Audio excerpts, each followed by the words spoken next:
Las Vegas Discount.net's the best there is. Save up to 50% on your next Vegas trip. And travel, rental, shows, and tours. Find the deals you're looking for. Las Vegas Discount.net. Las Vegas Discount.net. If you're going to Vegas for deals that are the best, visit Las Vegas Discount.net.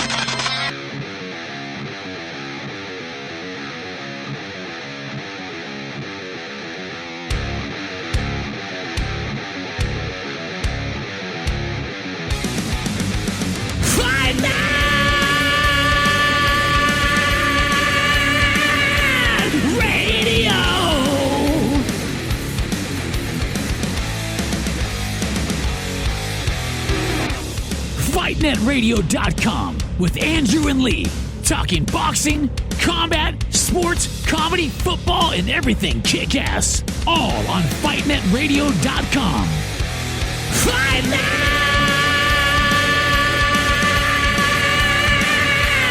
Radio! Hola, soy Julio César Chávez. And lights out, baby. Lights out all day. This is Sugar Ray Leonard, and you listen to Fight Net Radio. I mean, this is ridiculous. It's a radio show. It ain't a one-hour television spectacular. Everyone in this room is now dumber for having listened to it. We gon' know. I got eyes and ears everywhere. I got friends all over the world, man. Who gives a shit with White? He's a piece of crap. Oh. Oh. Oh, shit. Shit, Andrew. You're not doing it. You're not doing this. You're not doing that. Fight Net Radio, Lee Honish, Andrew Labouche, bringing you the wonderful world of boxing. I am joined, as always, by my co-host and friend and avid boxing fan, Andrew Labouche. How are you today, Andrew? How's it going, Lee? Very good. Yes, sir. I feel now that we're shooting video, I need to scroll like joining us via phone or Skype or something, like they do on the CNN reports where they don't actually say anything. They just scroll a photo of somebody on TV. Yeah, we're working on his video. For everybody wondering, we're working on Andrew's video. We were just having a high-level production meeting about that just a minute ago, and it involved PBC or PVC, one or the other. I'm pretty sure PBC was said instead of PVC was said, but I digress. Hi, everybody. Welcome to Fight Net Radio. We talk about boxing. The guy in the photo, his job is as a writer. My job is as the comedian, the asshole, the funny haha guy. We are here to talk about the wonderful world of boxing and try to make it a little more palatable for you. How are you today, Andrew? Doing good. The young man from Stockton won again. So very happy. My son actually paid attention to that fight because of he's been to Stockton, of course. And then you know what he said about Schwartz? Stockton. You know what he said about Schwartz? About the guy Fury fighting? He looks like Thor. He goes, Dad, that guy looks like Thor. So he thinks Fury's fighting Thor next weekend. Wow, that's an interesting take. I hadn't seen that coming. If you guys are wondering, we will talk about Tyson Fury later on in the week. We're not going to take up your whole broadcast this week with Tyson Fury talk because he was everywhere and doing crazy shit pretty much all week. Oh, he stuck it to Joshua this week. He's sticking it to everybody, and he can. I mean, he got named the number one guy. He's in a position where he can do crazy shit, and why not? Now they're saying a trilogy has been signed, right? Did you hear Bob saying that they signed a 3-fight deal, or 2 fights, which would make it a trilogy with Wilder. I mean, this is how much AJ messed up. That loss did this. You guys, that's it. We will cover all of that. We'll do a midweek show and probably a betting show on Saturday, and I'm going to debate whether or not I pull the trigger. I don't want to discuss it on the air. I'm going to try to be professional, but I can safely say that my credentials were denied by a media company that constantly denies me when they don't actually have the permission to deny me for credentials. They're just supposed to pass my credentials on to, say, Top Rank in this case, who, as I recall, Andrew, did they not approve me for a fight in New York that everybody wanted to attend? Yeah, they approve you for almost everything. So they approve me for literally everything. Yeah. I bought coffee for Chris Algieri. I know where my bread is buttered. Please. I bought coffee for Chris Algieri. You better not say that when not say that when you call. Hey, remember me, the guy who buys coffee? Yeah. I'll send an email. I'm pretty sure that'll take care of everything. I want to sit in the friends and family section anyway, because that is literally the most fun I've ever had at a fight. Fuck hanging out with all those riders. Okay, I will have to say, I do got to ask you, Lee, did you make the deadline? Oh, yeah. All right. I sent it in almost a month ago. Okay. On purpose. Lee is notorious for not making deadlines, you guys. He used to just send it in when he wanted to. Sorry, we're full email. Yeah. The same one they send and then say he needs 4 or 5 credentials, not even just ask for 1. So that's good if you learn. Yeah, no, just me. I'm cool. I didn't do anything crazy. So I talked about this yesterday in the chat room. Joining us on the phone, this is not a visual thing, so if you're watching the video, sorry, this is not a visual moment. This is an audio moment for our faithful podcasting audience, Andrew. Last night, I promised that if Steve Rolls lost the fight, I would get my friend. You know this, right? I'm hooked into the music industry. I called my friend Eddie Vedder to sing a dedication song to Steve Rolls. Do you already see where this is going? So joining us by phone to do his dedication to Steve Rolls, Andrew, is none other than legendary Eddie Vedder. Hello, Andrew. How are you today? Very good. Are you a fan? Of course. Really? Name a song.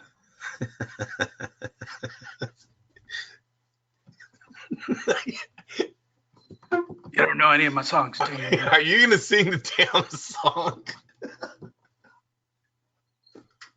A little disappointed by you, man. Bet you need some of my songs. All right, this goes out to that Steve Rolls dude as a favor to Lee, who saved me from a burning car. I don't know why I'm actually doing this, but we'll see how it goes. He wrote the fucking words. Waiting, watching the clock. It's almost gonna stop. I'm telling him, please stop beating me in the face. Please tell him, take no practices. Got beat up real bad in the face. He pretends to play dead. He lies in a coma, he's probably dead. Can't find the butter man.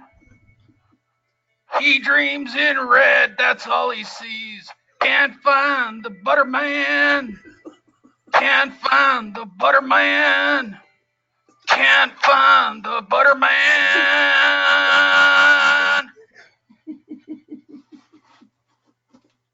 Do I have to keep fucking doing this shit, Lee? He definitely didn't slip a punch. Those are good lyrics. Was there you go. That's for the FNR regular. Oh my god. How was that? You're fucking. It's awesome, Lee. You realize I'm going to clip that off, and that's a video that's going to run, right? Was not buttered. Did it sell? Buttered last night. The butter man. We are never going to hear from the butter man ever again, Andrew. So just as an overview, let's have a talk about Butterman. We almost did, though, right? Can we say that? He almost made a name for himself. Showed up. He almost showed up for literally one round. We're going to actually do the full highlights here in just a minute. We're never going to talk about Steve Butterman Rolls ever again on this show. And I thought that he needed something, Andrew. What were your impressions? Just give me your general impressions before we do all the highlight recap. What did you think of the Butterman? He was he was in it until he wasn't, right? Is that a good way to say it? There was one shot, Lee, and it just puts him out. But he was landing punches. He was doing his thing. He was taking shots. Almost looked like he was going to get into the later rounds. I was like, he's going to go. I started saying, I think he knocks him out in round 4. Lee, I picked the first 5. So I'm like, he's going to get out of 5, isn't he? He's going to get out of fucking 5. No, thank God. No, he doesn't. No, he doesn't. He almost made a name. I think, there's going to be some promoter that's going to use him against an up-and-comer, right? Even the PBC. You think he's got enough of a name to get one more fight out of him? Get one more fight out of someone that's going to say, oh, we're seeing where he's at this level, which we know is total BS because the dude was knocked out in 4 rounds. But they'll get it out of him. So I don't think he totally disappeared. He landed punches, which is, sometimes these veteran legends, which Triple G is now, Gennady is now. He's 37 years old. They know how to take a punch. They know what they can do in the ring. They're being lazy. They're being robotic. Maybe that's what Gennady was doing last night. He felt the power of rolls, knew it wasn't going to touch him. So you eat a little to land some heavier shots. And that's what he ultimately did on him. Landed at will. But Lee, wasn't it still the same Gennady Golovkin, straightforward, throwing, punches, no boxing, no head movement, no movement around the ring? I don't know what they expect to be different in the 3rd fight, but his power's there, and we already knew he had that. Canelo could take his power, though. Go ahead. No, I'm with you. We'll cover it all in detail. Let's start off with ESPN, which... Can I say that the internet broadcast was a little bit weaker without Chris Algieri? And I'm not just saying that because I buy the dude coffee. They had Christina Porshner, who I like. Okay, here's a weird twist. So the ESPN broadcast ran with Christina Porshner, whatever. She was great, and she was having fun. The problem I have is that when they did the aerial shots like this, and you could see her sitting at the side for the early fights, she was doing that twirling and playing with her hair thing that sexually repressed women do while she's looking at fighters. It's kind of a turnoff to me. I want to believe she's available, Andrew. I don't want to believe that she's staring at fighters and getting excited. That's just me. Just thought I'd share that. I did watch all of the ESPN undercards. I think the biggest thing that I saw on their undercards, am I right? Seals was on this card, right? The one that I yelled out to you, or was that on the PVC card? On the DAZN card. The Seals fight had the knockout of the night. The Seals fight was the knockout of the night. Dude hit him on the top of the head and fucking turned him into the ropes. I think it's on the DAZN card, and we'll cover that. It's probably on the DAZN because when I watched ESPN, they only had the 2 fights. They had, and they had Ward. Well, that was on ESPN directly. I once again trying to pretend that I'm a real. There are days when I pretend that I'm a real broadcaster, Andrew, and as you know, for the last month, I have been trying to be a real broadcaster and watch every single fight on all of the televised cards on Saturday. And my conclusion is there's a lot of shit boxing to be had. The interesting thing on the ESPN card, they debuted a kid from Reno, Nevada in his first fight, who is a former Golden Gloves, former Olympic hopeful. He looks really interesting. I don't remember his name, so therefore that'll tell you how much I remembered about his shitty-ass fight. He fought another guy who was making his debut. They both went at it. The dude got the win. No, they got a draw. The fight was a fucking draw. Both of these guys had a debut. Yeah, right? 4 rounds. Why do we do 4 rounds? Why wouldn't you do 5 or 3 or, make it so somebody has to lose? Yeah. What is this even round shit? I don't get it. Why does the draw have to come into play in boxing? With that said, Andrew, let's talk about your boy Ryan Garcia, who went 8 full rounds this time. Gabriel Flores. Yeah, whatever. They all the same, right, Lee? They all look the same. Yeah. Hey. What a jerk. Hey, tell your white guy not to fuck up like that anymore, okay? Got it? Putting it on you, bro. Yes, Gabe Flores from Stockton, California, got a busload of people, went on up to Reno, which they pointed out. My favorite part is, it's only a 3-hour drive from Stockton. Okay, bro. Was that necessary? Like, you think he put the whole town in a bus and drove him up? Like, I get that he probably did, but that and the "In Memory of My Mother" t-shirt that he constantly wears to the ring. I'm not trying to be a douchebag about this, but I'm over it, Andrew. I'm over the "In Memory of Mama" t-shirt because his mom looks now younger than he does, which is just fucking creepy to me. Okay? This is why I don't get invited to fights, right? You're such a dick. No, I told, hey, listen, at some point they are going to have to let it go because it has been with them his whole career, and we're on fight number 14 now. So if you've been watching Gabe Flores closely with Top Rank, you might have heard about this story, I don't know, a dozen times. Over a dozen. So it's, it's something that you would... I don't know how you're supposed to put it, Lee. How do you let it go, right? It's kind of dumb for me saying too, but... You can't let it go because, okay, it's his mom, and I get it, and... Right. And Didn't De La Hoya at a certain point? No. De La Hoya has always got a chip on his shoulder and a spoon up his ass. You don't think at a certain point they gave up that story? Hey, why is he still talking about the fucking spoon, bro? Because you did it. Well, I do believe they did let go of that. Gabe? What did you think of Gabe? All right. He looked good again, but at 19 years old, already having 14 wins, I don't know how long they're going to keep him on this path. You got to slow it down, right? The kid's nowhere near his prime. He doesn't look like he's not excellent in anything, in my opinion. I don't look at him and see Oscar De La Hoya at 20 years old. If that was the case, he would have won gold medal in the Olympics, or he would be fighting for us in the Olympics. They would have kept him on that path, which honestly, I think they should have. At 19, I just think he's a little too young for the sport. And what's going to happen, Lee, is he's going to keep fighting these same level of guys, these tomato cans, these B guys, and that same combo, the same head movement, all of that works against these guys. And you start becoming this one-dimensional fighter before you even get a world title. He's 19. How long are they going to take it before he starts fighting the top contenders? Okay, so let's have this as an open discussion. So Bob's got this group of kind of guys he's bringing up, right? I would put Teofimo in that batch. He's got Gabe. Who am I missing? I mean, Teofimo's the one he's pushing to the moon. He's clearly pushing. You're making the kid fight 35 days after his previous fight. You're pushing him. You're putting a rocket on his back, right? Valdez is his as well. He's got Oscar Valdez, right?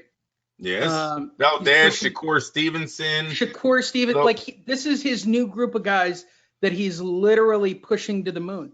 Of that group, does Gabe Flores fit in with a Teofimo, with an Oscar Valdez? Is he in that same caliber? No, not yet. He's only 19, Lee. That's what I mean. Remember, they pulled him out of the amateurs. They didn't pull him out of the Olympics. He didn't medal. Andrew. Yes, sir. Why are you shitting on the kid? I am just trying to be real, Bob. I just don't want Gabe Flores to turn into a one-dimensional fighter before he even becomes a star. And at 19 years old, what he has shown, I don't know if you can rush him. Do you understand that angle of it? Well, to be perfectly honest, he's more than a one-dimensional fighter. I think you're being a very one-sided reporter on the topic, Andrew. I mean, seriously, I mean, he came back on 35 days of rest, went 8 full rounds, won a decisive decision last night. Against the guy he was supposed to, correct? That guy was there to lose. Andrew, that was a what was his record? 12-3. He had 3 losses. He was a gatekeeper. Didn't you hear the announcers? That's a gatekeeper. Ay. I wrote that line, gatekeeper. Use that a lot in boxing, the word gatekeeper. He's the gatekeeper to ping at the bottom of the card. Sorry. Gabe Flores, he's got the mom angle. He's got the Stockton angle. Hell, Andrew, I could keep fighting him in Fresno indefinitely and keep making money. I understand that, but that's what I mean. It might be the problem with them coming out too young. Probably would have chased. I probably should have went after Olympics one more time. And in your main event of the evening, Andrew, Oscar Valdez takes on Sanchez. I love this hot copy I found on YouTube. By the way, this is not mine. I found this on YouTube. Just typed it in. I'm sure it'll probably get taken down as a video, and I'll just keep putting it in as clips. Some dude is shooting a picture of his screen.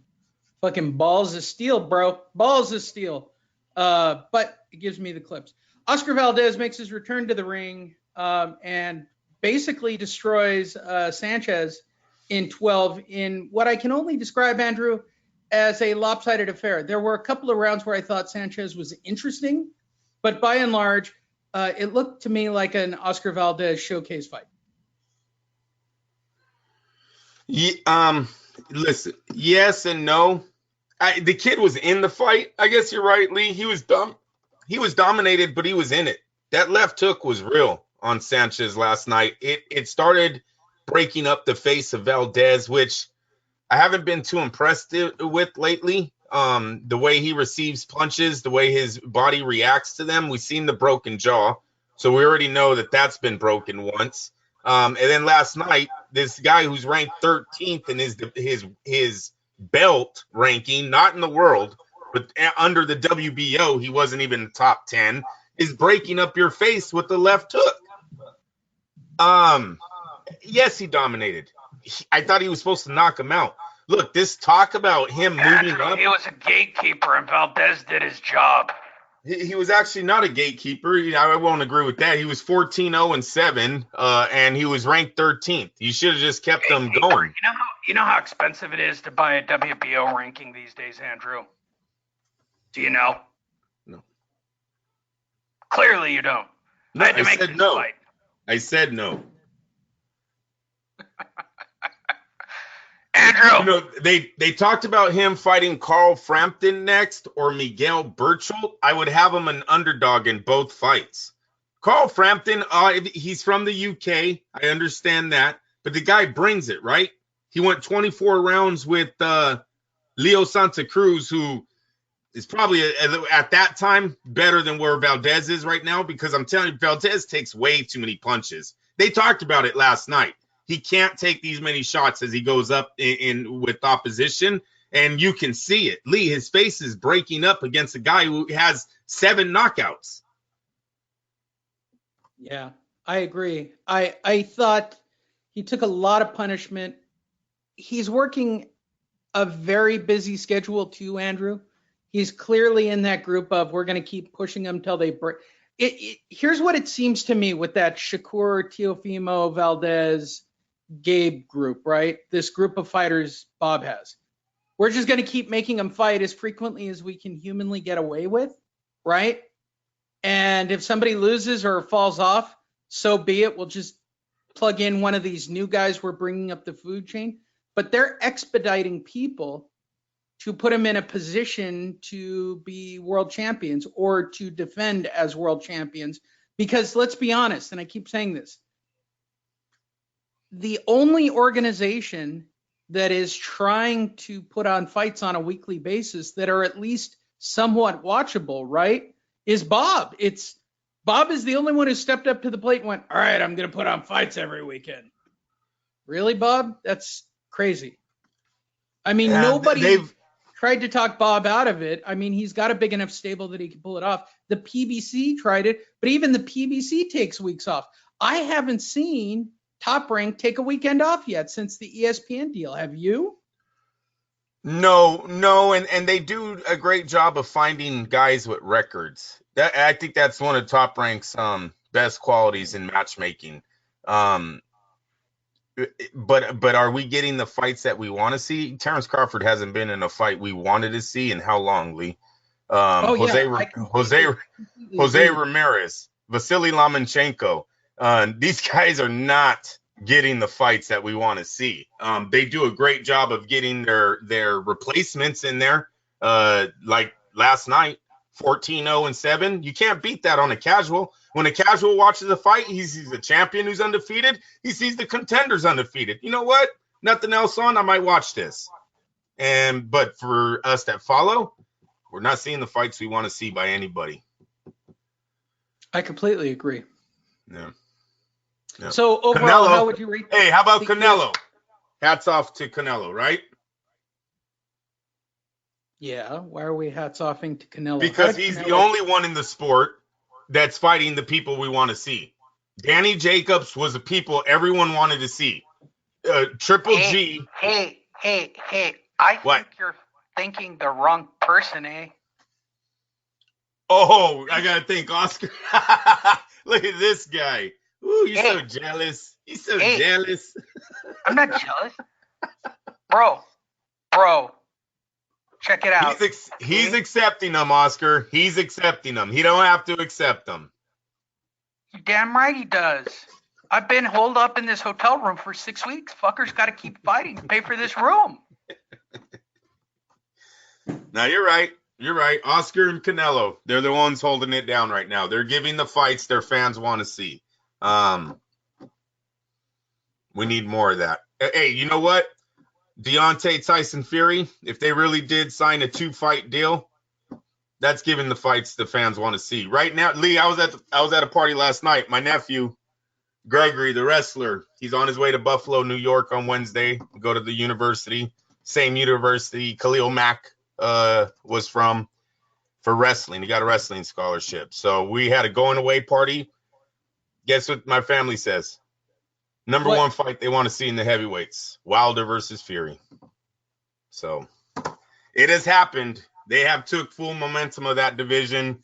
Ruiz, Joshua is now an afterthought. Joshua Wilder, Joshua Fury. It's all gone. And not yet. It's just delayed, Andrew. It's delayed for a while, though, Lee. If they really have a rematch going, that's going to carry on another year. They're not fighting until next year, bro. And then they're going to have a rematch after that. We're not seeing Joshua until next year anyway. I know, but they're saying they got 2 fights. So you're going to December of 2020? Is that when this is going to be over? I'll believe the Deontay Tyson thing when I see it. Well, Bob Arum announced it yesterday on ESPN. That's pretty big. Matter of fact, Lee, that's what I was waiting for. Andrew, I get that I announced it yesterday on TV. I also drank a lot last night, too. What a dick. I remember the interview and remember saying that's what we'd like to do and that there was a contract. And, you know, with Deontay, he can have contracts for days. He just doesn't always sign them, Andrew. Fucking guy missed out on, what, $25 million fighting Anthony Joshua? A lot more than that, but yeah. Yeah. Dipshit could have been in complete control of the heavyweight division. And his legacy. And his legacy. And his whatever that is. And Lee, I know. Let's be perfectly honest. Let's say what Deontay Wilder's legacy is going to be. It's going to be right up there with John Ruiz as an interim WBC champion, basically. But hear this one out. The 9th to 12th round of the Tyson Fury fight is one of the best comebacks in heavyweight history. This guy is losing 7-1, at least going 7-6-2 at best, going into the 9th round. Drops Tyson Fury in the 9th, drops Tyson Fury in the 12th. Great comeback. You follow that up. Let's take out Ruiz last Saturday and install Deontay Wilder. 4 knockdowns, Lee. 4 knockdowns, and Joshua quits on the corner. So you have him dropping Tyson Fury twice in 4 rounds, and then dropping Joshua 4 times in 4 rounds. His fans would be saying he is the new Mike Tyson of this era. They missed that till boat. this day. to this day, he would have been Mike Tyson. You better damn well Bomb believe Squad, bruh. Bomb Squad. We need the actual yell, though. You need a button that says Bomb Squad. I think they should have like the Office Depot button that you could buy. That I'll buy that whatever the deal button was. I would love to have I think if I was going to remix it, I'd probably want the Bomb Lee, Squad. If I was fighting Deontay Wilder, I would literally plant fans around him so he had to scream that all day, try to hurt his voice before the fight. Have you ever seen Deontay in the crowd? He literally screams it whenever someone says, Deontay, scream it. He does it. So plant people there, have him saying it 6-7 times while he's signing one damn glove. See what happens to his voice. That takes us over to DAZN. Lee want no part of it. DAZN. The password is DAZN. Be fast. The home of Sergio Mora, Chris Mannix. Where do I keep going with this whole thing? This is the worst group of announcers that they could possibly get. While literally Jesse Vargas is on the Spanish broadcast, I think the highlight overall of the broadcast, I have a couple of them, Andrew, was the albino sitting behind the guardrail that freaked me out all night, who had the Children of the Corn stare. There was a woman, just fucking albino as fuck.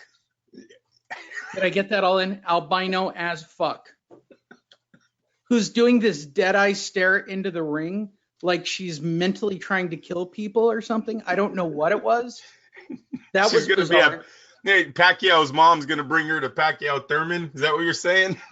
Yes. And then Jesse Vargas's girlfriend, Trejo. Isn't that her name, Trejo? Yeah. Fox. She's Storm. She's the Mexican Storm. The Mexican Storm. Kudos, Andrew. Kudos. She's the Mexican X-Man Storm. Oh, my God. Holy shit. I gotta go to shout out to Fight Posium. I gotta get him to make that cover. Her as Storm, the Mexican X-Men. Oh my God. With Andy Ruiz as Cyclops or something. He's gotta be who would I have him as? I would have him as the Beast or Colossal. The Beast or Colossus, right. But I think he'd want to be Wolverine or something. The Mexican X-Men. Oh my God. So fucking great, Andrew. There's countless comedy in that statement. She did the weirdest cut-in during the co-main event explaining bullfighting technique that for whatever reason Sergio Mora picked up on. And then he went on this fucking crazy ass rant about being a bullfighter and fighting bullfighter style. And I literally was staring at the screen dumb and white, which I am, as those of you watching the video. I was dumbfounded by this. Really? We're going to pitch this as a real thing, this bullfighting stuff. And Sergio's running with it. Like, he's not letting this shit go. Like, it's in his... Because once you get it into his Tourette-like brain, he says it like 500 times to the point where Mannix and other people have to say, really? Bullfighter stuff? Like, they'll tell him he's saying it too much, but casually. The line of the day came out of Mannix. Hey, Sergio, I think you got hit in the head too hard. That actually got said. Are you serious? Get out of Fucking here. Shit you not. They actually made a joke about how hard did you get hit in your last fight. Fuck me. Way to go, Sergio Mora. You're my announcer of the week. And I'll keep saying it. Jesse Vargas for president. DAZN. At the bottom of the card, we had Nikita Abababababababi taking on Juan Francisco Lopez Barajas. Didn't watch it, didn't care. Fast forwarded right through it. Happy for both of the guys. And really, he knocked him out in one round. Do you want to see the knockout, Andrew? It's pretty ridiculous. It's pretty fast. Here it comes. Watch this shit. Coming up. And let me tell you why this is fucked up. There it is. Let me tell you why this. That? Did you want to see it one more time? No, because it's really choppy on my end. Choppy. Yeah. I know I have to, or it's going to be declared a video and I'll lose my shit, right? So what does he throw here? Can you tell me what he throws on this? He's going to throw a left. It's a left hook? Yep. Oh, yeah. Right I see it right there. I see a left hook. And this is more of a dive at this moment. Where kind of look. Yes, it did. Oh, I'm all fucked up. Help me. Help. Oh, do your Oscar. I'm going back down. Pound the mat, bro. Pound the mat. That's Pound a good the mat. one. There you go. Oh, that's pathetic. They gave him 10 grand cash. They gave him 10 grand cash before he walked in. You got to build your white guys, bro. I've said it a million times. Got to build the white guys. White guys put butts in seats. All right. Look at the hairstyle. He's going to be modeling surfboards in a while. Right out of the gate, Andrew. What's his name? White Pride? What's his nickname? I shit you not. It's like White Chris. White cock. White crystal meth. White chocolate. Some white dude asked me if I knew where crystal meth was yesterday, Lee. I was coming out of the liquor store. He's like, you know where to buy some meth? His nickname is White Chocolate, bro. White fucking chocolate. Why not? And your winner, White Chocolate. Oh my gosh. Andrew, I don't even know what to say about that. Would you like to comment about White Chocolate, Andrew? No, sir. White Chocolate. Do I look like a crystal meth dealer? For those of you who have never watched a DAZN card, Lee, go back to that photo. Do I look like I sell crystal meth? Yeah. Oh, fuck. Why was I approached in the parking lot? I said no, sir, too. No, sir, I don't. Drug dealer AF. Drug dealer AF. Or you're high. I mean, either one. Which, based on that photo, you could have been on an edible. Wasn't I at this one with you? I feel like I was there. That's not crystal meth, bro. This is when you were still allowed out of the house in 2012. The good old days. So here's the fucked up part. For any of you who watch a complete DAZN card like me, and there aren't many of you, I get that. I'm the only glutton for punishment who has to listen to the Mexican Storm. Fucking great, Andrew. Fucking great. What does a one-round knockout mean in the wonderful world of DAZN? Do you know? No. What does it mean? That means that Todd Grisham and Sergio Mora now have to fill 3 rounds talking about random shit. Right. My bad. You're right, Lee. Hey, Todd, let's talk about that fight again. Let's rewatch it. But it was only 1 round. Wasn't White Chocolate great? I guess, bro, but like he took a dive and we're going to talk about it like it was a real punch. Let's go interview him and see what he says. Like on and on. Then they do the cutaway to a commercial because they're streaming it on social media to get people to buy DAZN. Then they come back and then it's the 2 of them standing there like fucking idiots staring into the camera going, are we back? Are we? I'll do exactly what they do. Wait, give me a microphone. Let me have a fake microphone. Ready, Andrew? Here's my impression. Oh, we're back? Okay.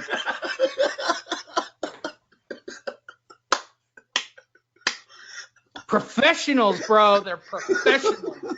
Did I do it correctly? That's every DAZN card ever. Or my favorite, where Todd Grisham, who is apparently a lot smarter than Sergio Mora, and that's not saying much, does this, where Sergio Mora is talking about whatever Tourette word it is. Like in this case, White Chocolate was in the fight, so White Chocolate was everywhere. And the white guy, well, you can't always the white guy. And so you watch Todd Grisham, and Todd is staring at the screen with the mic up, trying to get it until Sergio finally says something too crazy, and then he does this.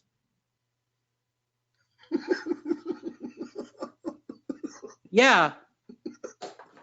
There you go. That's my impression of every DAZN card once somebody like White Chocolate scores a blistering round. That takes care of the old White Chocolate, Andrew. We'll never be talking about his ass ever again. In the next fight, we have Charles Cromwell taking on Courtney Pennington. Didn't watch this fight at all, and I had to wait a half hour before this fight actually went on. And guess what? In contrast to the other fight, this one went 10 full rounds, and basically it was two guys beating on each other. Again, two guys we're never going to hear from again. I think Cromwell got the decision, as I recall. I think. But this went on ponderously too long. And again, in the wonderful world of DAZN, when you ready for this one? Let me do a little more Sergio Mora for you. So when I was studying for this fight and watching this dude and studying, I was studying and saying that this guy's got a right hand. So he's got to slip the right hand and get inside. So when I studied and watched the tape, Andrew, I was seeing that he's got this potential for slipping inside and throwing the right. So I studied. Fuck Tourette's. Fire Sergio Mora, please. Anybody at DAZN listening to this, fire. Just go watch the tape. It's like they're not even watching the tapes. They're not. They're watching subscriptions. They're not watching these sporting events. You're absolutely right on that, Lee. Jesse Vargas die on the vine on the Spanish broadcast. I wish my understanding of Spanish was better, Andrew, so that I could watch just Jesse Vargas. Because he just takes over. I've listened to the Spanish broadcast. He takes over. All right. This was okay. I was okay with this fight. The Norberto fight was at least watchable on some level. While this other dude got beat up pretty tremendously. I mean, I enjoyed this. They were interesting guys. They were showcasing Masvidal Vidal or whatever the hell this guy was, right? They were Triple G's friend. No, that's the next fight, right? Where the dude literally, there are 3 Triple G friends. This one is a Triple G winner, Andrew. Hold on, if it'll let me reload the page. Have I finally eaten up all my bandwidth? Running video, running GoToWebinar, and running more video. I'm surprised it took this long for there to be a complete meltdown of me trying to watch video. Start closing those windows. Bro, we got to go through all those stories still. All right, let me get back to where we were. Come on. Or do you want to watch White Chocolate again? Just saying. No. White Chocolate. Gotta love me some white chocolate. All right. Who cares? This one ended with a knockout in the 4th, I want to say. Like, didn't it? It ends here somewhere. There's a knockout coming up.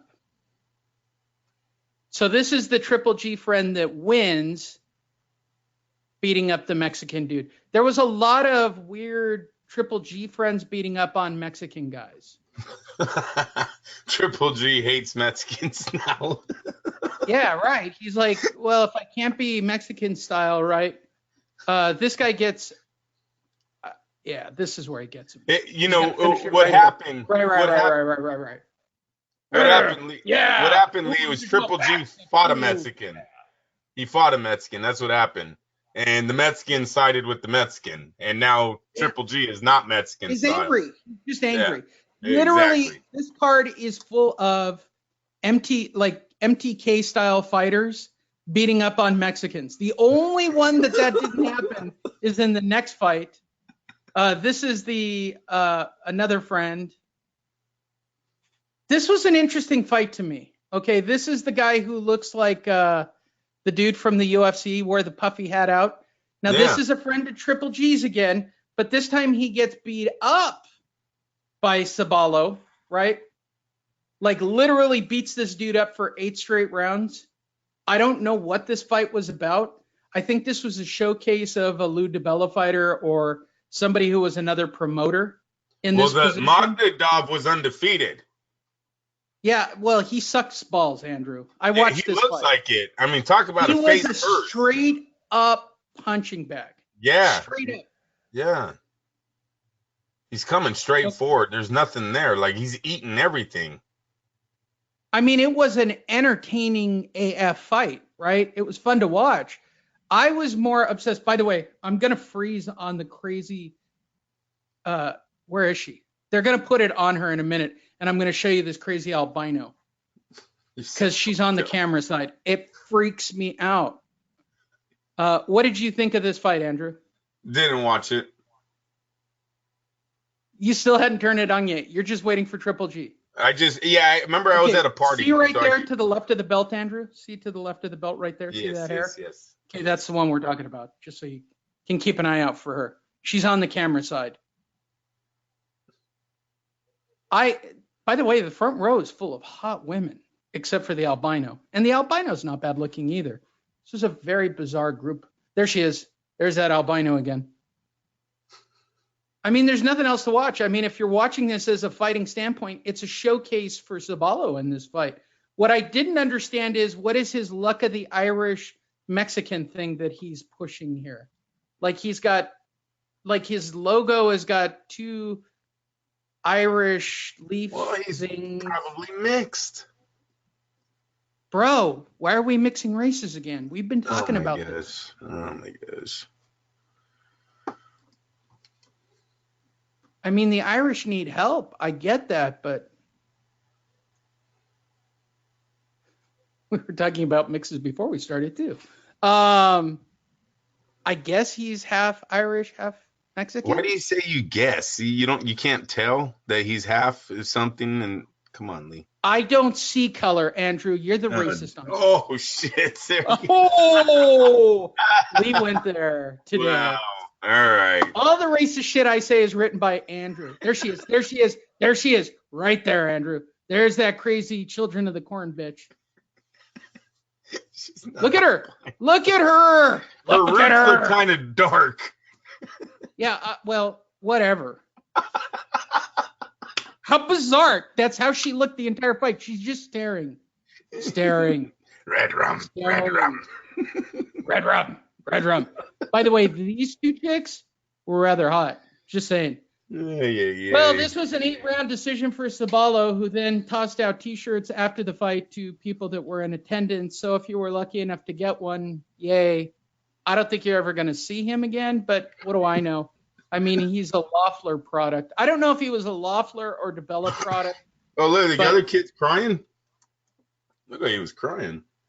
Yeah, no, they were very emotional after the fight. They hugged. He knew he lost. You know, they were actually pretty cool after the fight. He got his ass beat, dude, for 8 straight rounds. It was kind of dumb, actually. There's not much there. I don't even know what to say. I'm more interested in Triple G's friend here. He was the more interesting fighter, right? But I get that Zabalo's got branding and he's got the whatever he's got going on. I just don't think you're going to see him again. I just don't. I think we're looking at a bunch of guys on a DAZN card that was killing time. And this is the co-main event. Ali Akhmedov taking on Marcus McDaniel, Andrew. Ali Akhmedov beat the holy shit out of Marcus McDaniel. So the interesting tidbits about this fight, Andrew, which I learned during the fight, thanks to Sergio Mora, as always. Marcus McDaniels took 5 years off of boxing and had recently returned to boxing. I'm guessing working at McDonald's was not paying the bills, so he had to go back to boxing. And I'm not saying that to be shitty. I don't know what skill set a professional boxer has beyond being a professional boxer. I don't know why you take 3 or 4 years off ever, right? Like you went to go try another job of like trying to sell cars, working in fast food. And guess what? Being on the undercard and fighting Ali Akhmedov, right? If they hit, my favorite part, Andrew, again, another one of those weird things, was Todd Grisham and Chris Mannix doing Akhmedov. Like they kept spitting in Akhmedov, and McDaniels is coming up next. Sergio Mora pronounced everybody's name differently all night. Go watch the tape. I'm not making this shit up. He pronounced every single European name differently every time he said it, while I was studying the tape, bro, I was learning a different way to say his name. I think a lot of the American commentators are guilty of that sometimes, Lee. Even HBO used to blow it with some of their pronunciations of last names. So can't Ali Ahmedov throws a punch to the back of the head that knocks this dude pretty out, Andrew. Pretty out, I must say. It's pretty spectacular. It's coming up here shortly. We're about to see it.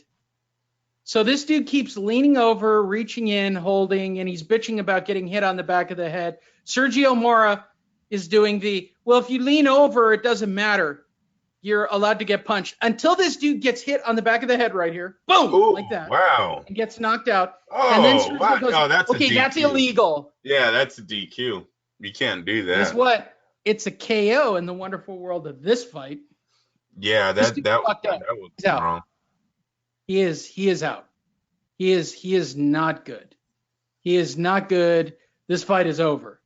Why? Because he got hit on the back of the head with a straight down punch. I'm gonna say he got hit like 3 times. Lee, when you first showed the highlight, I seen a punch behind the head that I thought you were talking about. This is brutal. You can't do. They don't even allow this in the UFC. Sergio Mora. Sergio, up until that point, was doing I'm so obsessed with Sergio Mora. Sergio was doing his, hey, if you bend over, that's what you get. Until this punch right there. 2, 3. That's a pretty straight DQ. That's a pretty straight DQ. They should protest that one. I don't know who you protest. Triple G's buddy, shut up. Yeah. Not only is he Triple G's buddy, he got Triple G's cut man. He got Tom Loeffler in the background. Yeah, the girls are already sizing up to get themselves. They should make the WBC look at that. One in the middle wants a piece of that. Clearly, the ring card girl in the middle wants a piece of that one. And our main event of the evening, the 45-year-old Gennady Golovkin takes on the 75-year-old Steve Butterrolls in the main event of the evening. What are we in, round 2, where Steve Rolls is demonstrating that he might actually be in the fight? By the way, this is my favorite New York referee. This is the dude with the big eyes, right? Steve Willis. Steve Willis has got the big eyes, and the dude in New Jersey is the midget with the swagger. He's my favorite in New Jersey. Steve Rolls is my favorite. It's awesome, right? Where he just kind of swings it around in the ring. Yeah, I like that guy. He might have big dick. You don't know. You don't know. He's very short, too. But Steve Rolls demonstrates in round number 2 that he's in this fight. And here's a slow-mo of a big punch coming right here. Booyah! Guess what? Gennady Golovkin's still not getting stopped or slowed down. Like, Gennady Golovkin must be the single toughest dude in boxing. He has been hit by everybody square, and he's taken it every time. Dude he's never like, takes a that's knee. big drama show. That's big. Right? But Canelo hit him like that, too. How tough is this guy? 37, he's still taking head trauma like that. So tell me what you think, Andrew. Well, Steve Rolls had offense. He had good hand speed. I thought he was in the fight, making a name for himself last night. Like you said, seeing some of those shots that made Triple G's head snap back. He was making a name until, round 4? This is when it all goes away. He wasn't supposed to win. 35 years old, never been picked up before. Wasn't supposed to win. And I don't know how to grade it. I opened up the show telling you guys that I don't know if Triple G was just playing around. Sometimes these veteran fighters, when they know they can take the punch, look, he's on kill mode right now. There's blood in the water. These are all power shots, all business here. Straight left hook, no jab, left hook, straight left hand, down he goes. That really wasn't even a hook, Conley. That's correct. He kind of went from the south. Replay that. Can you rewind that? He kind of goes from the southpaw, hits him at a weird angle. That's a very good move by Triple G. I don't know if that just happened naturally. If that's something Johnathon Banks is working on. You know, Canelo backed up a lot in their fight, And if you can get them to the corner where you know which direction they're going to go and throw this straight left from an awkward angle, if that's something they're working on, it worked. It worked great last night. That's a beautiful shot he landed on them. I don't know how far he went back. Oh, it's coming. Because we do know Canelo goes backwards with them. So is this a natural punch or is this a setup punch by Triple G? It's hard to say. Does Triple G really have natural punches? Is he being? He's really got a new trainer. He's got a new trainer. That trainer's American. I don't. The one thing I could say is that looked different in these first 4 rounds. He was a lot more patient. Ooh, good punch. It's a good punch. He went, he almost went, how do you say it, Lee? He went southpaw on us, correct? He went southpaw a little bit. He was fighting with 2 hands. I think the most interesting thing was the fact that he was being patient, right? Yeah. So what we've seen previously out of Triple G is he comes in there like a mad dog, and he's going to try to kill you for 3 rounds. There's the top of the head. That doesn't work. He's going to sit back and wait out the fight and beat you just on going the distance. Throws a right hand, another left hook.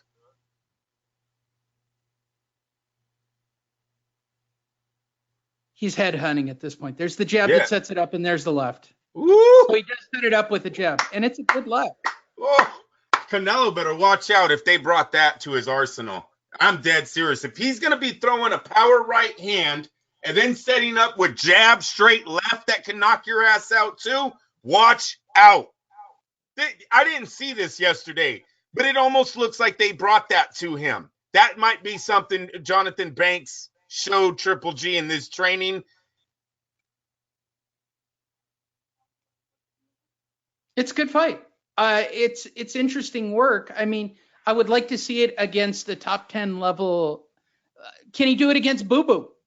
Can he do it against Boo Boo Andre? Oh, come on, Boo Boo.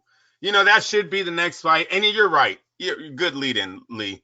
With De La Hoya's tweet, you want to bring up the tweet yesterday. De La Hoya we'll actually segue right over to the De La Hoya tweet. Yeah. There you go. Let me turn this off and move right on over to Oscar De La Hoya. Oscar De La Hoya came out of the woodwork and said, Hey, nice comeback win, bro.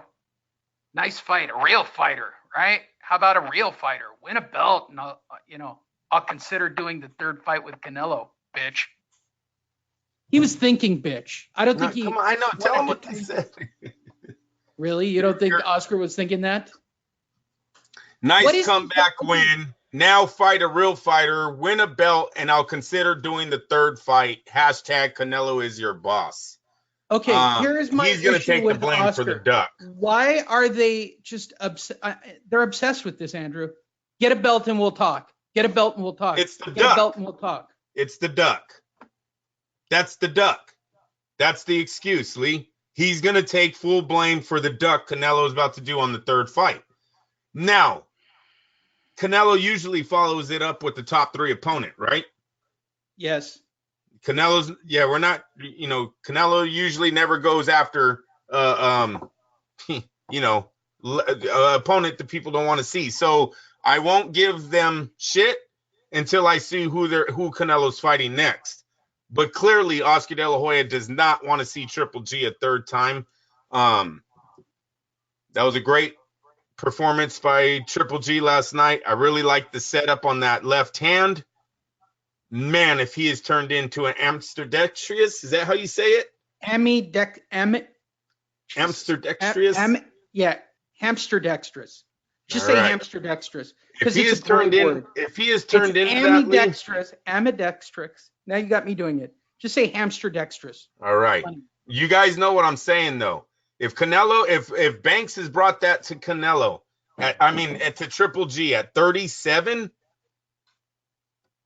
Canelo fought 24 rounds. Now you got something new to deal with. It's a great 3rd fight. Matter of fact, he's got to go after Boo. Now I think they're chasing Boo Boo. Boo Boo might be the hottest fighter in the division right now. Who's going to get him first? Say it right. Boo Boo.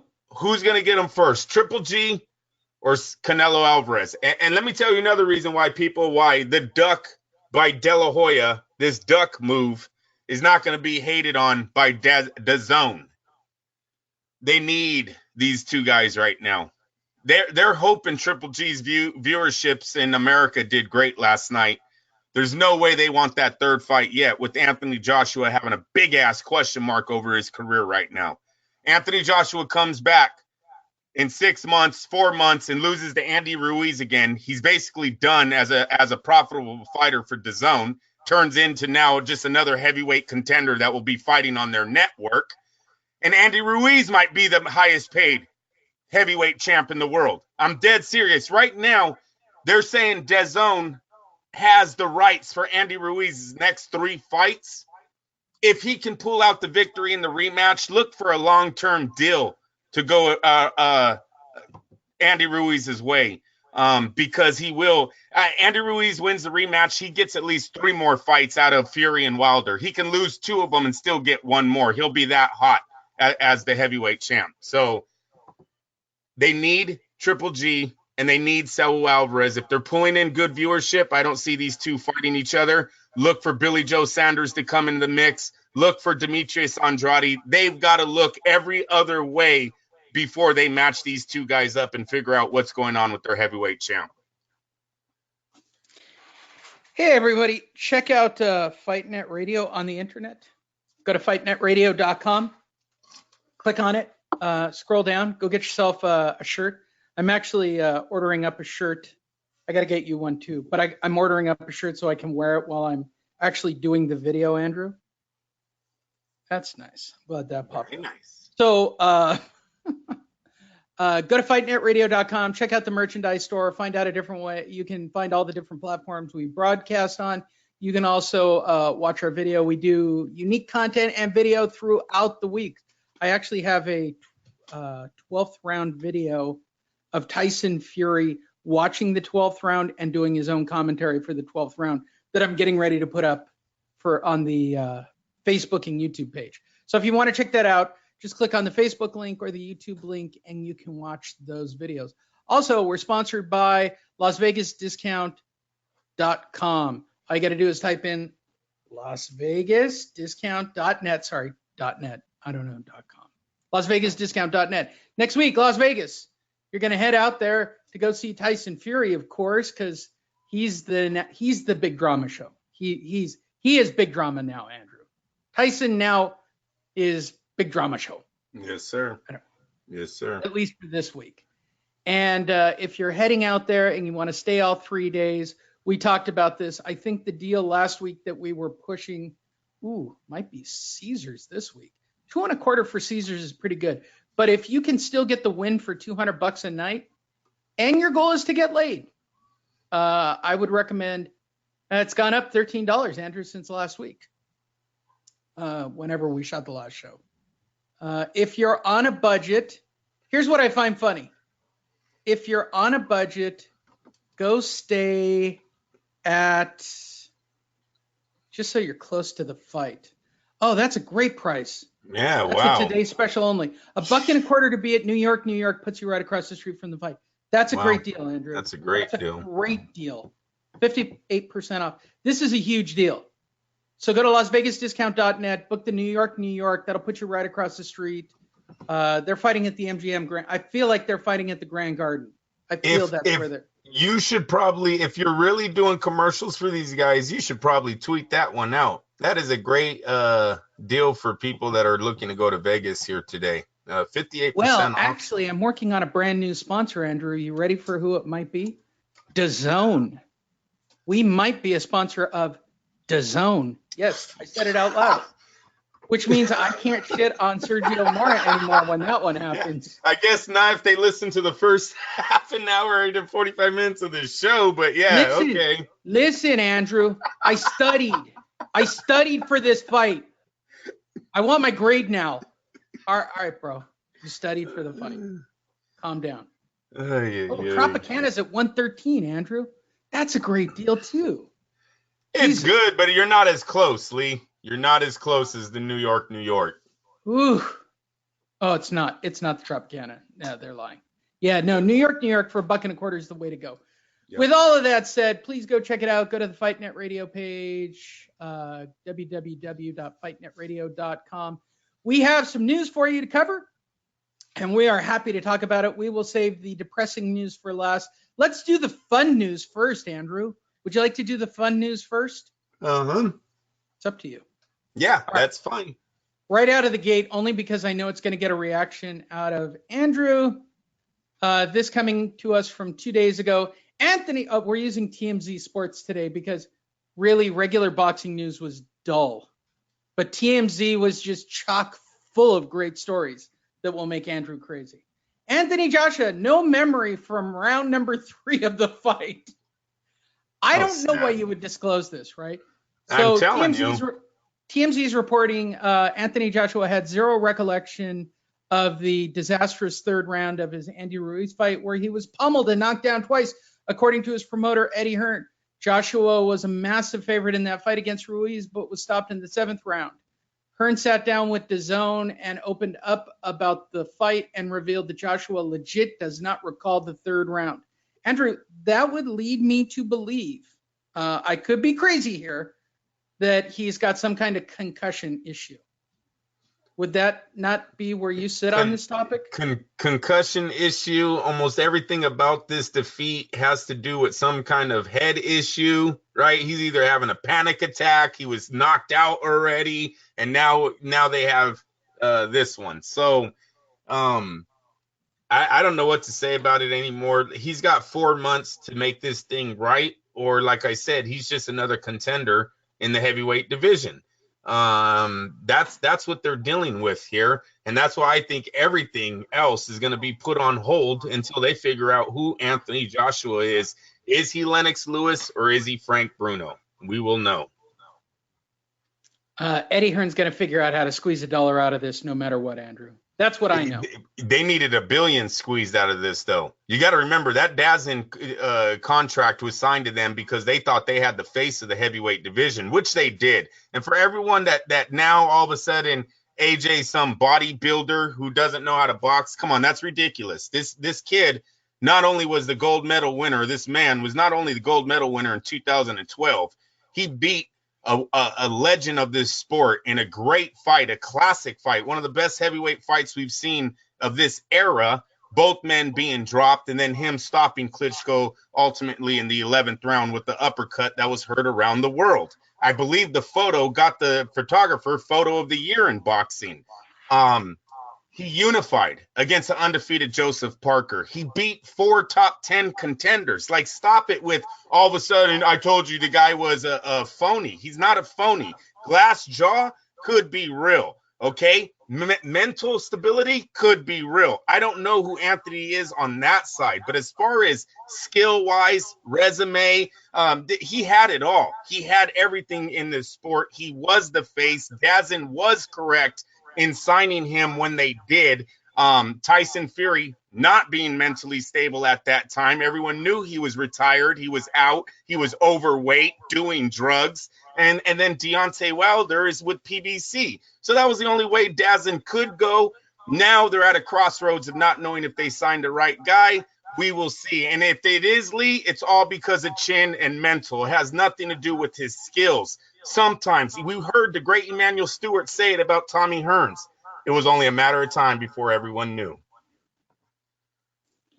Ex-UFC owner Lorenzo Fertitta, for those of you who don't know, he cashed out and sold it for like $1 billion. Still connected with it, though, in some indirect way. He's also a casino owner, Andrew. Is gutting to buy an NFL team. We were talking about this earlier. Fertitta said, I always wanted to do that. Right now, there are no opportunities. Andrew, we were talking about this before. This seems to be the front runner for buying your blessed Raiders.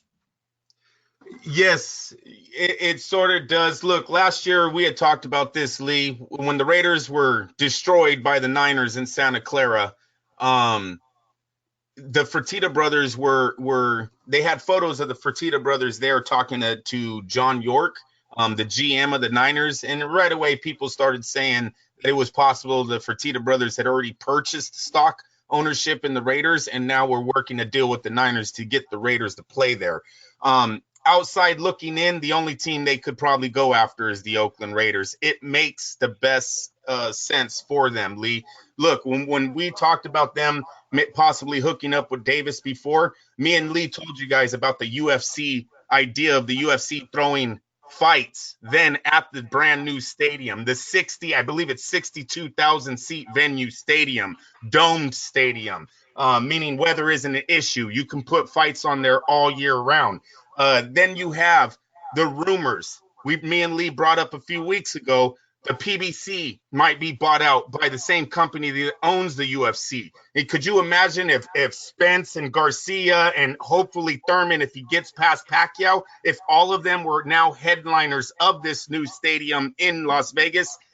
It makes the perfect sense. Look, we all know Mark is having problems still financially with this stadium, keeping this project afloat. That is not a secret. We will see what happens here. These men are billionaires. These are the type of friends Mark Davis needs to get this project done. Will Mark Davis be a part of it when the doors open? Who knows? But these are the type of people he needs around him to get this thing completed. There you go. Dana White. Dana White makes the news. There we go. Dana White makes the news. He says Brock Lesnar's done in the UFC. He made his decision, Andrew. Brock Lesnar's career in the UFC is over for good. So says Dana White. He told TMZ he's done. He's made his decision. Of course, White has previously said that he was hoping to book Brock for a super fight with Daniel Cormier, but the two sides just couldn't get it done. Now White says Lesnar has chosen to focus on the WWE, and Dana says he respects Brock's decision. I know he was looking into doing a new deal with Vince and stay with the WWE. You have to be all in on fighting, and if you're not, then you shouldn't fight. There is also a rumor that he took a drug test recently just before he retired, which might have some bearing on all of this, Andrew. Might not have passed that test. Is that what you're saying, Lee? I'm just saying that that there might be mitigating circumstances to all of this. So, Andrew, yeah, what do you think of losing out on the almighty Brock Lesnar for the UFC? It sucks for Dana and the UFC. It's a great move for Brock Lesnar. Look, while both sports are very dangerous, look, going to the WWE and having someone write a script on a fight doesn't make that sport any less dangerous than boxing or the UFC, MMA. These guys are getting body slammed. They got spinal injuries. They got all kinds of aches and pains their whole career, heart conditions. So no. But what it does is prolong his career. See, in the UFC, you could have, 1-2 more fights. If you don't win these fights, and Brock wasn't undefeated, right? He was beatable. Your career is a lot shorter than if Vince McMahon strings you out as a champion and an ex-champion for the next so many WrestleManias. Bigger checks, longer career in the professional sports. It's a good move for Brock. There you go. Are you ready for our next story, Andrew? I'm prepping up for it.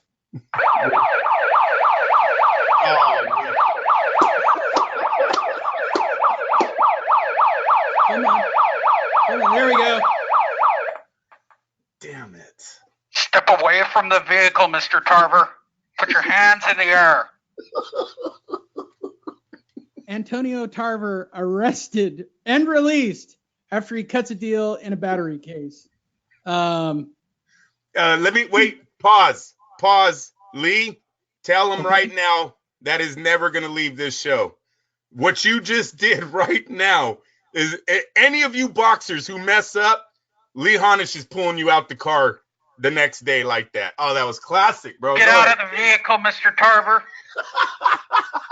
Do you have a gun? He's got a gun. Get on the ground, sir. I'm about to record my. Don't kick him. The video. Lee, you will have a video of two canines barking here in a minute. Don't worry about that. I'm gonna get my dogs barking at the fence the next time. Had I had known that I was, I knew that I had the siren effect in my back pocket, Andrew. So That's right, kids. Ex-boxing superstar Antonio Tarver, you probably remember him from the Rocky movies, for you younger kids, was pretty pissed to be arrested in front of his neighbor's house after he allegedly socked his stepson in the mouth, telling cops, that's ridiculous, man. It's all in the police video obtained by TMZ, which shows Tarver getting put into the back of a cop car after he and his 18-year-old stepson, that's an adult, that's not his son. Just stop using the word son. It's a dude who lives in the same house who's not paying rent.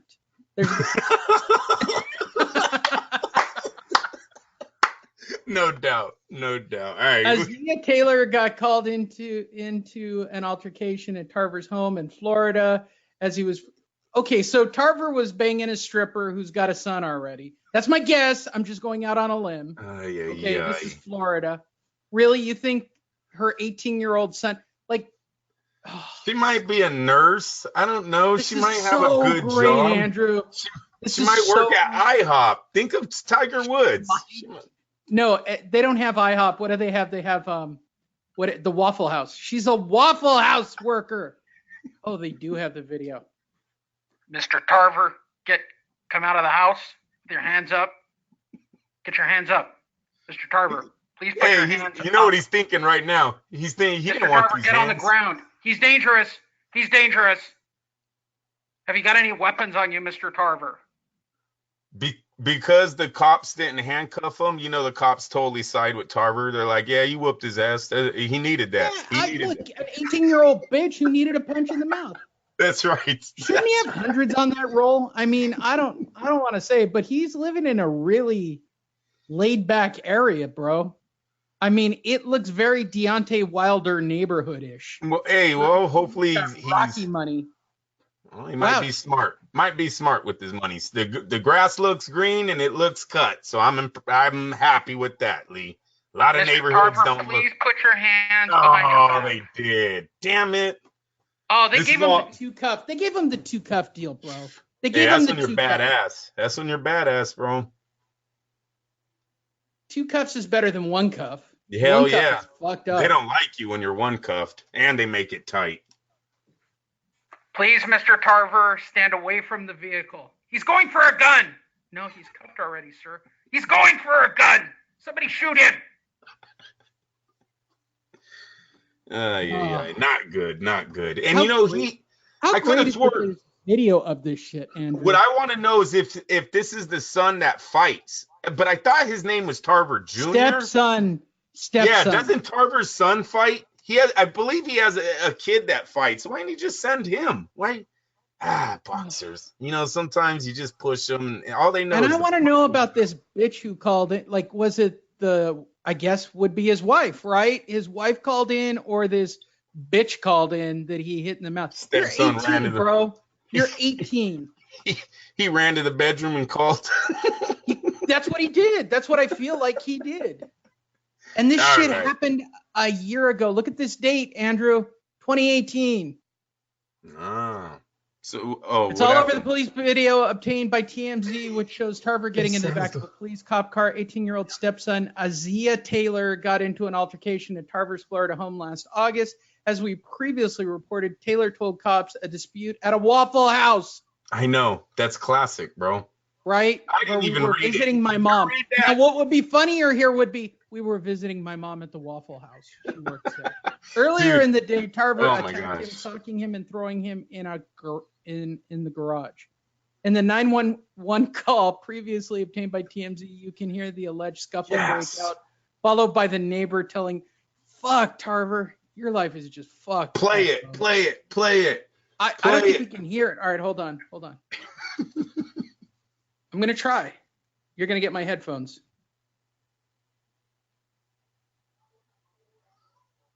Come on. No, I don't want the commercial. Skip the commercial. Where did you go? Where's my 911 call? I got to get through the commercial. Hold on, Andrew. There it is.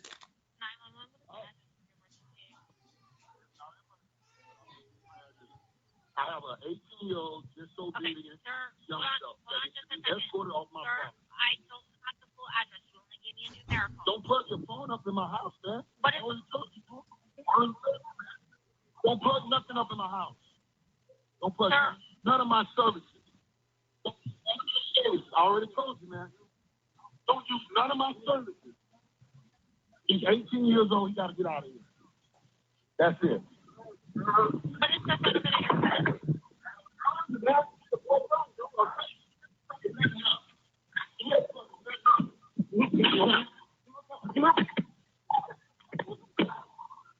All right. That's enough.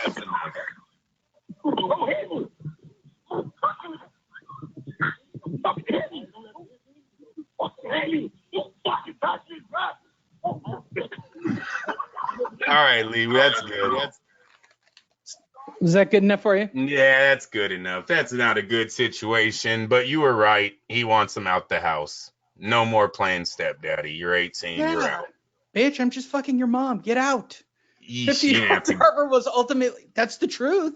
But you got an adult living with you while you're trying to bang the woman that gave you birth. I mean, they want to run around the house naked. They don't want no 18-year-old there. That's right. That's right. What it is. You know what it is. Let me tell you what Andrew's dream at this moment is with 4 kids. They've all gone away. They've all gone away.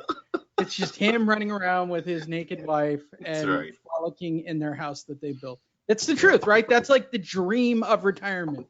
Yep. 13-year-old Tarver was ultimately arrested for domestic battery. And as you can see from the video, dude was not happy to be put in cuffs.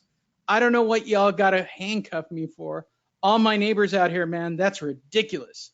But Tarver, who was facing and that is true. That is true, Lee. He walked out to the car. There was no alternative. Andrew, he had a weapon.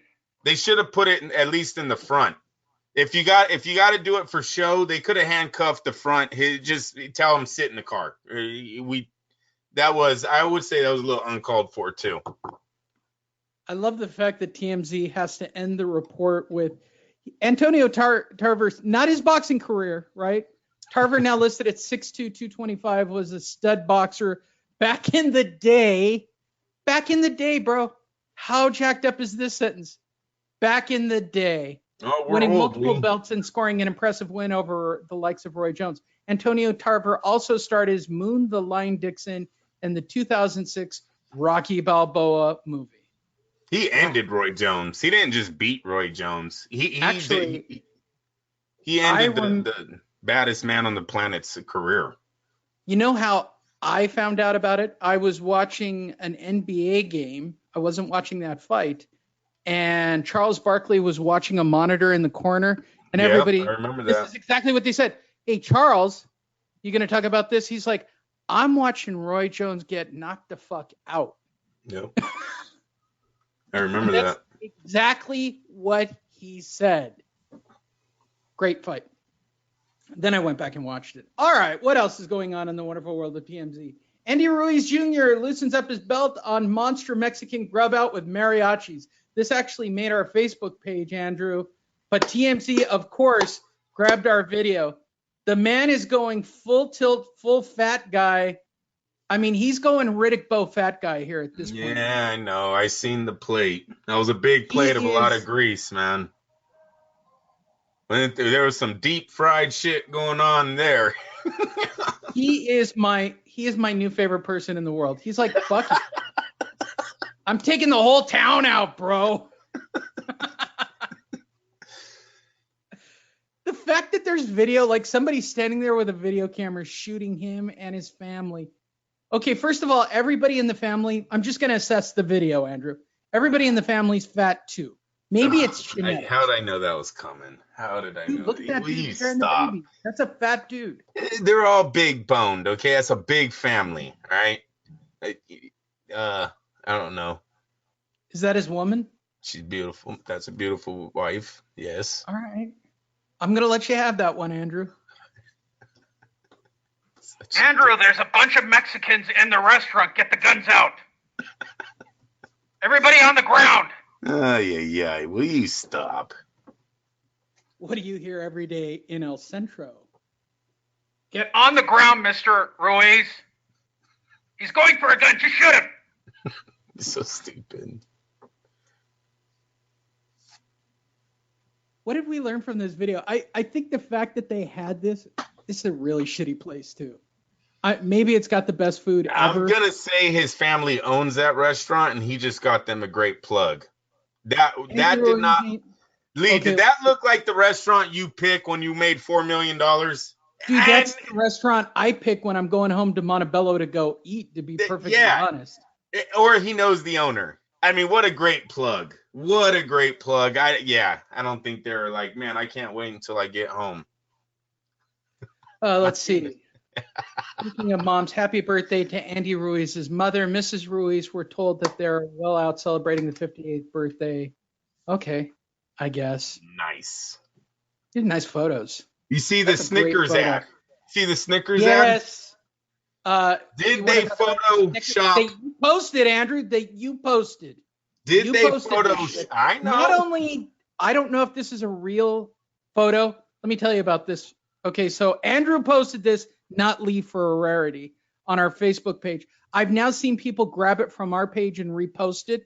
But here's the crazy part of this, Andy Ruiz. Champions don't fight on an empty stomach. I think it's not real. There's no way they could have put it together that fast. There's just no way, Andrew. Did they Photoshop them titties? I want to see the real photo of his stomach to see if they cut that stomach down, Lee. So this was originally released by Boxing News Global, and Andrew reposted it on our site. Of all the shit we posted this past week, dude, this got all kinds of activity. I don't know why this photo, I'm telling you, this thing got posted, reposted, sent out. Everybody commented on it. I don't know why. 1,900 shares. Yeah, it's crazy. 217 comments. Like, this thing just literally blew up. Like, it's just a ton of activity. Lee, I'm going to send you what I believe is I'm going to send you a photo, and you tell me if Snickers better not be fat shaming if this was them. They better let Andy be Andy. I don't want to see anybody taking away Chi-Chi's on Andy. How can we fat shame a dude who got caught on a video eating at a Mexican restaurant, for God's sakes? Well, if they were taking the photo and taking away his, natural look. Here it comes, Lee. You tell me if those are the same guys. All right. Let me see if it's the same photo. Oh yeah, no, it's that photo, Andrew. Now look at his. And they definitely You see them Chi-Chis? Yeah, they did. They cropped the titties.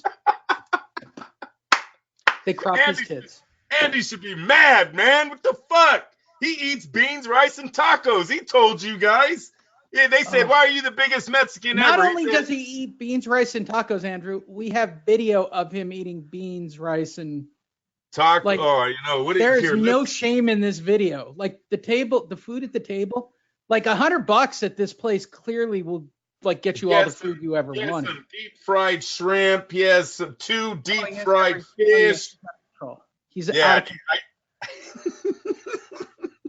It's a lot of deep fried everything going on. I sent Lee the picture, you guys. Lee got a clear shot of the platter that our heavyweight champion was taking down. Dude, this looks like somebody's house almost. Step away from the restaurant, Mr. Ruiz. No, he's the man on the ground. He's the man. That is racist shit. Yeah, I'm doing racist shit, Andrew. I know. Leave that for if they get in trouble, okay? You can't just do. He's autographing shit while he's eating. Do you see him signing a glove? You get a greasy, yes he is. You get a greasy fingerprint with that. Why not? Why not? Shake their hands. Hey crew, here you go. Put a smile on it. Smells like shrimp. Actually, I'm gonna say this. Andrew Ruiz's woman, she's tight. Yeah. His mom looks like his mom. And the mom looks like the mom. Yeah. I got nothing to say. This is everything I grew up with, Andrew. This is a slice of East LA happening right here. That's right. This is Montebello 101. This is every restaurant in Montebello that I got. He's Mexican American. That's right. No, he's not, Andrew. He's Mexican. Yes, he is. No, he's not. You told us so on Friday. By the way, go check out the video. We did a whole thing on it. Andrew, by the way, thanks to LL Cool J. What did this guy say? Ruiz Jr. deserves $50 million. Please get on the ground, Mr. Cool J. Put your hands where I can see them. He's not going to listen, guys. Sorry. I got a fucking good bullhorn now.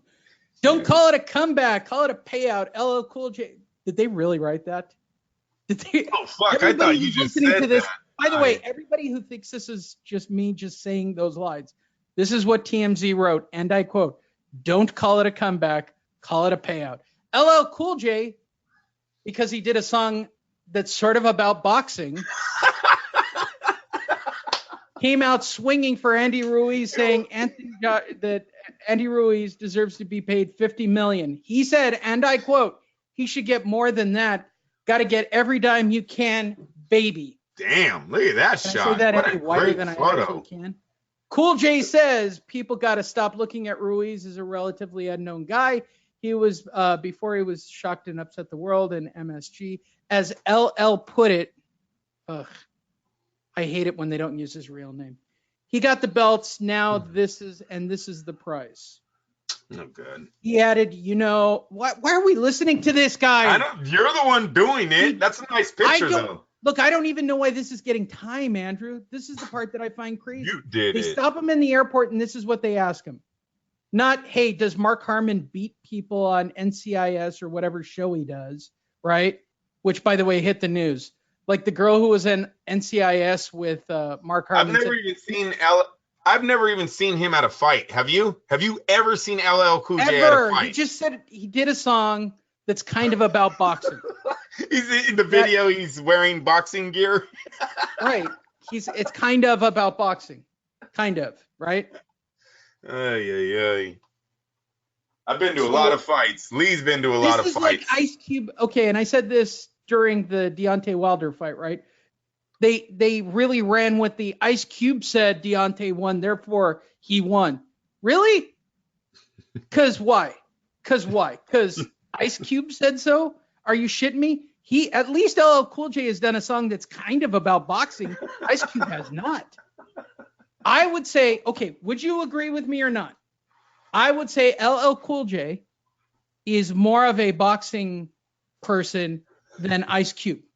Based on the song alone, bro. That's got to give. Yeah, based on the song alone, because really never seen either man at a ringside at a seat. I've seen Puffy, I've seen Jay-Z, I've seen Denzel, Nicholson, Leonardo. I mean, come on. When have they ever said Ice Cube or LL Cool? I seen Ice Cube at hella Raider games.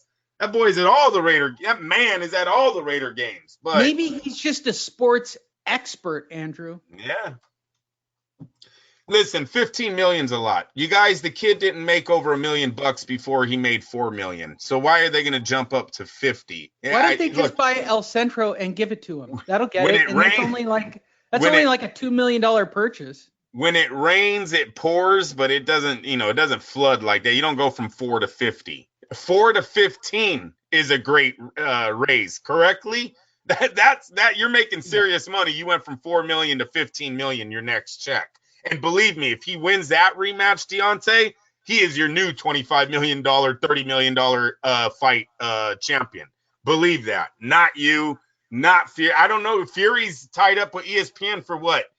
3 more fights? So he couldn't get his new contract for a while. Maybe Deontay gets a raise after the Ortiz, but the rumor is he's not making 20 million in that fight. So I don't know where he's definitely not going to be where Andy Ruiz is going to be if he knocks out Anthony Joshua here in 4 months.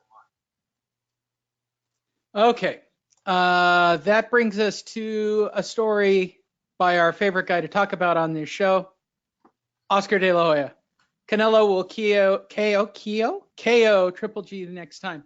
Oscar is joining us and will give us his direct comments, but he did talk to TMZ this past week.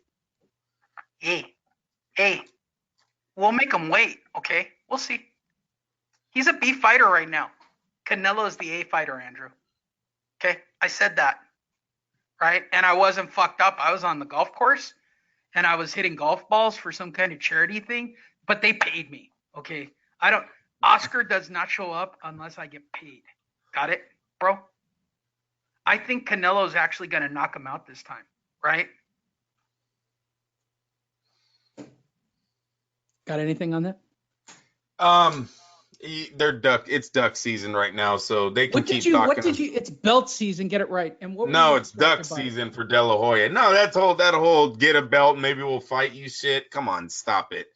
So you at least He's want the A one fighter fight. and the B fighter. I love that he does the whole A fighter, B fighter shit. Yeah, these guys aren't fighting, and I think DAZN has something to do with that too, Lee. I really don't think they want their two superstars in the ring right now. We don't need Triple G's DAZN career to be a comeback. All right, he already had his comeback fight. Now you fight Saul again. Trust me, people, if it's the same scorecard, he's not winning that fight either. They're going to give it to Saul Alvarez again on a controversial decision, and he's going to have another comeback fight. That's not what DAZN bought him here for. Look at him to fight either Billy Joe Saunders or Demetrius Andrade. Try to win a title from try to win a title from them. Look for Canelo to go against the guy that Triple G doesn't take, or maybe he gets first pick. Who knows? But I also think Canelo has another Callum Smith opportunity he can go after. Are you going to go with De La Hoya? Is De La Hoya on? I'm watching you guys. I'm watching them. Hey. Yes, sir. Yes. Hey, who's the A fighter? Who's the A fighter? It is Saul Alvarez. That's right, eh? That's right. So he can do what he wants, bro. Yeah. Don't fuck around. Don't put this. This shit's on Triple G. He needs to get a fucking belt. I know, because none of the fans think Triple G is one of the best. It's only because of the belt, Oscar, that we can sell those tickets. I'm telling you, bro, he's going to get knocked out in the next fight. Oh, and I totally agree with you. He's 37 years old, then and that's what. Start talking like that, bitch, or I'm going to come up there and kill you. He's 37 years old, and that's with him lying. So I believe you will be knocking him out in the next fight. Yes, sir.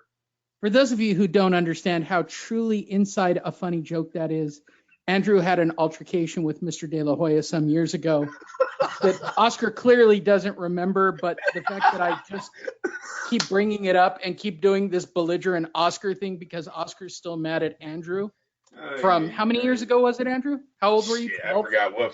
Yeah, 21 probably. Like he knew it. Don't think I forgot, bitch. I saw you. I see you. I know where you are. Fucking kill you. I ended up giving them many ideas when they let me in. Finally. If you had that picture right here, now, Andrew, it would make me so happy. I almost got Bobby Pacquiao made. Bobby Pacquiao almost got paid big time. Eric Gomez, De La Hoya both said Barrera accepted the fight.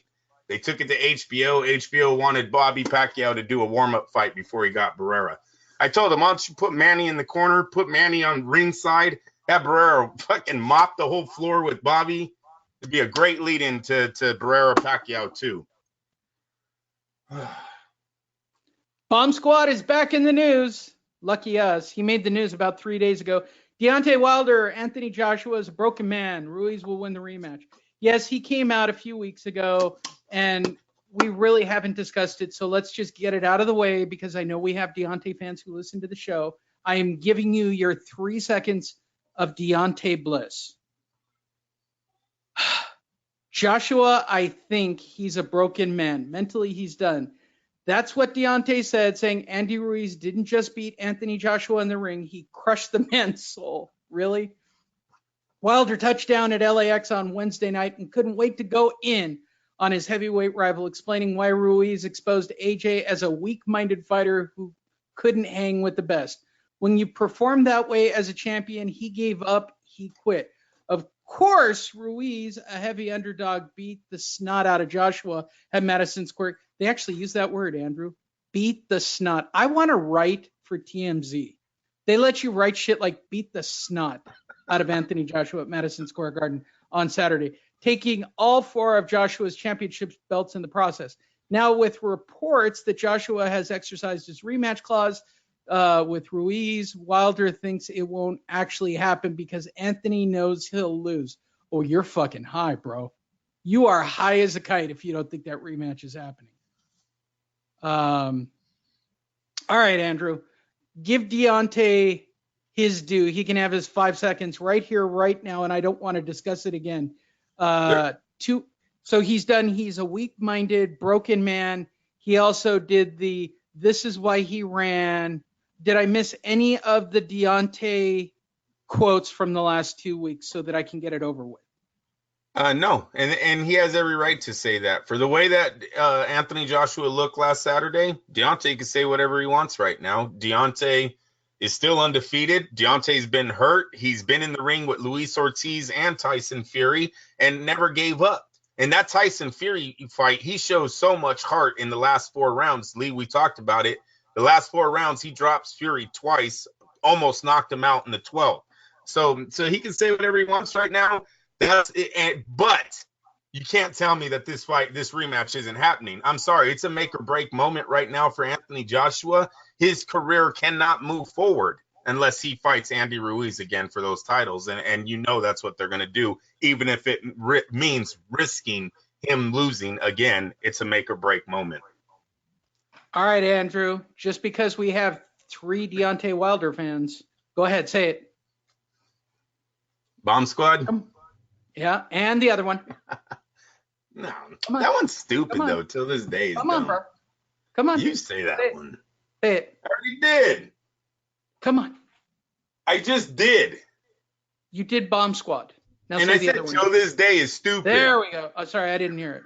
I don't like that just one. For our Deontay Wilder fans. Hey, look, we need to be fair and impartial, Andrew. No, I know. I listen, I just don't like him trying to make money. I knew what he was saying when he said it, and it was a great, we know why he said it. That's awesome. If that's what he believes, good for him. Let's not make shirts of it and act like this is what the drive is every day I wake up. Stop. That was he's going too far with that one. Let's go, because I got to get out of here in 5 minutes. Story. Yes, we'll get you out now. It's a 2-hour show. Sean Porter challenges Errol Spence Jr. This happened on the 4th on TMZ, and I like the fact that they're running with it. Errol Spence Jr. Is living in some kind of fantasy land. Like, what is up with the Errol Spence, Sean Porter? Everybody wants Errol Spence. Yeah, no one cares about this fight. This is Al Heyman. Al Heyman must have done something with the TMZ, Lee. He's got some music connection here that has got him from the entertainment side connected to boxing. But TMZ does not give a shit about Spence Porter. None of their viewers do. This is totally bought time. I wouldn't be surprised if Heyman is buying this time off of TMZ to try to get his fighters more fans in the TMZ world. But no, fight's not that big. Sean Porter's not that big. Lee's lost so many of his big fights. This is just ridiculous. I don't even know how this got on TMZ. Look at the guy's face. It's exclusive, Andrew. The guy on top doesn't even look interested in what's going on here. I bet you he doesn't even know who these guys are. Mr. Porter, get on the ground. Oh, get on the ground, Mr. Porter. No, Porter's actually a good guy. You can't. That's what I mean. It doesn't work unless they're arrested. He's a good guy. Yeah, actually, before he started wearing all these... Answer the question. Where is Mr. Heyman? And before he started acting like a PBC character, he was a real good guy. And now I know their little angle. They like to be the bad guys, so everyone wants to see him lose. No, and I had said this about Keith Thurman from the very first fight that was televised. I thought he was different than Adrian Broner. They all get sucked in, man. You give them some money. They change. Well, and because they're constantly told that that's going to make them more money than if they're the good guy. Look at, you've had Danny Jacobs came out and basically told everyone the African American, the black community doesn't back him because he won't act a certain way. I mean, is it real?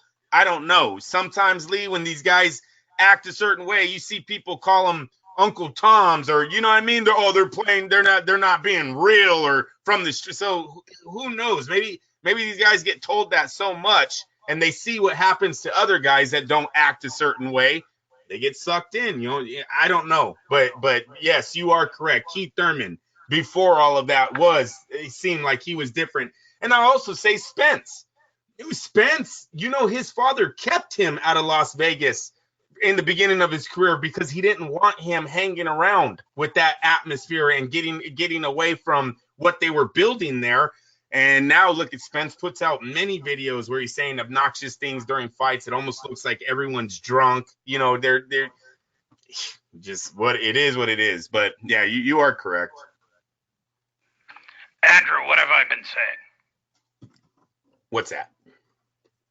Andrew, something racist, I think, is coming, Bob. What did I say? What? See, I don't know. Say it. Nobody wants to make the fight with the Whitey. Oh, shit. By the way, I'm not making that up just for a racially motivated moment.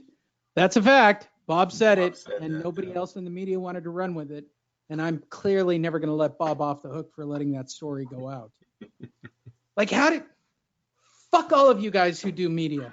Like, seriously, you guys don't run with any story that's even halfway interesting. Like, oh, Bob made a crazy comment. Give him some soup and we'll forget about it. That includes you, Mr. Rayfield. I want a cheeseburger. Okay. Still fat. Sad news of the day, Lee. All right, we're going to end right here. We don't have an update on this particular story, but we'll talk about it. For some reason, Zab Judah is still fighting. We don't actually know why, but Zab Judah had a fight last night that I was completely unaware of in Verona, New York, and he fought a dude named Cletus. And I'm going to say this for the record, and it's not one of my family members named Cletus. I have a Skeeter in my family, Andrew. I might actually have a Cletus in my family. That's not me being shitty. Cletus entered the 11th round of the prize fight and very likely the last time for Zab Judah. Sensing his opponent was wearing down, Cletus, I'm going to keep saying his name, Cletus pressed the attack in the 11th round in their fight. Oh, it's Friday night at Turning Stone Casino. Cletus, known as the Hebrew Hammer. Yeah. Wow. Yeah, he's fought many times.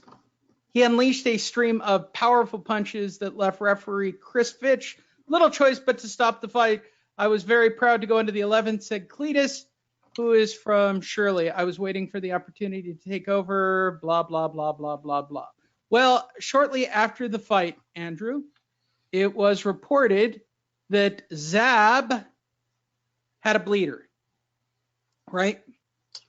He went to the hospital, and yes, after tests, they found out his brain is bleeding. Now, 2 guys were hurt seriously in this fight card, which is now probably going to be looked at by the commission. But there was 2 guys. Now I don't think Judah's in a coma, but the other fella is. So it was bad night. That by all accounts is fine. He's just got bleeding in the brain, so they've just got to stop that. But they got to stop fighting. His career. Yeah. That's officially right. His career. That's right. That's Rocky Balboa shit right there. Yeah. You're done. Yep. So thoughts and prayers go out to Zab Judah. For those of you that pray to the boxing gods or whatever gods you pray to, think a positive thing. Zab Judah has given us tons of entertainment in the ring. What would you say is, since this is the end of Zab Judah's career, what is your Zab Judah snapshot? Knocking out Corey Spinks in the rematch, dancing when he did it. Yeah, Corey Spinks was, I believe, dancing in the first fight all the way to the ring, beats Zab Judah in one of the upsets of the year, and Zab comes back, hits him, hurts him bad, and starts dancing before he knocks his ass out. What do you think my snapshot of Zab Judah is? What is it? Come on, you can do it. It's not even that hard. Oh, Katsuya Zoo. Come on now. Come on now. Yes, I knew that one. Sorry, Lee. Go to fightnetradio.com, sign up, sign in, find a way to listen to our show, find a video that you guys like. Andrew and I will be back midweek to talk about Tyson Fury and to get you guys ready for that fight. As always, my name is Lee Honish. That dude over there is named Andrew Labouche. Follow us both on social media. Please use our sponsors. We truly appreciate it. And we actually appreciate all of you for listening to the show. Fight Net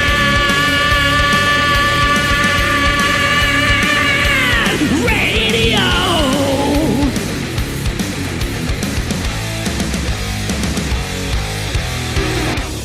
FightNetRadio.com with Andrew and Lee. Talking boxing, combat, sports, comedy, football, and everything kick-ass. All on FightNetRadio.com. Fight Net!